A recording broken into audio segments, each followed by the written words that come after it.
Did it take time to process what happened over those 3 days? Or, we always hear about PTSD, and is that because people don't process these things correctly or aren't thinking about things correctly? Or how did that play out with you? Yeah, I don't, it's not that, sometimes they don't want to process them. Sometimes they don't address them, and sometimes they don't have the ability to process them. Not that I'm like a high functioning human, but like I have good friends and I have good relationships and I have good healthy habits. Like I don't drink.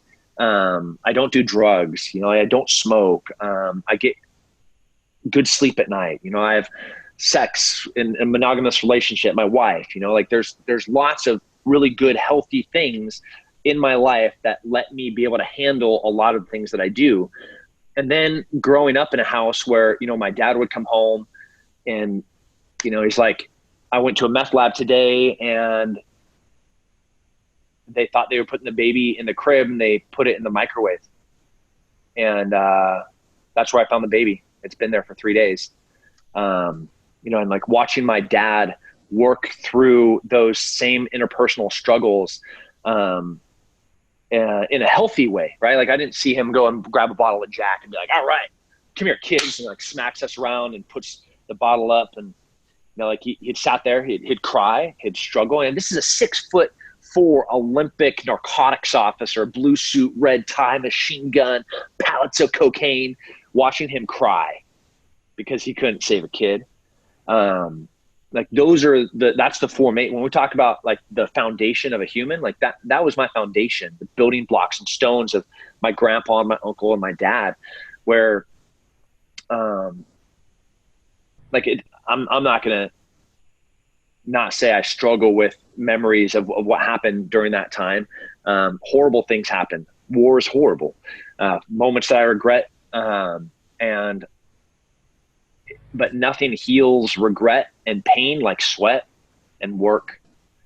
And I think, again, the easy solution that people, man, I have these memories, I'm having these nightmares. Like, I can just pick up that bottle right there and I can drink them away. Like, yeah, that's the easy solution. How's that going to work for you in 2 years from now? The Vietnam vets coming back and, they're sitting there on methadone or heroin addiction because that's like just what they prescribe them because it was easy. It's like, oh, you're having trouble sleeping and you're having these tough memories. Here, take this. Like, that's not the right answer. Give them a gym membership, make them eat clean, and then go and make sure that they sweat their balls off for the next 2 hours, and then go get a healthy meal and good 8 to 9 hours of sleep. They're going to be a pretty better person tomorrow, and a little bit of healing time. And then after that, all those positive hormones are flowing. Sit down with them and be like, all right, talk to me about what happened. And then they just pour it out, because like it's poison. It's poison when it's stuck inside of you. It has to come out. And there's lots of ways to get it out. And there's lots of healthy ways to get it out. Punching a wall, not a healthy way to get it out. Going in and doing jujitsu with me for 6 hours, it's a pretty healthy option. Like I will fold you inside of your own clothes, but you'll feel better afterwards.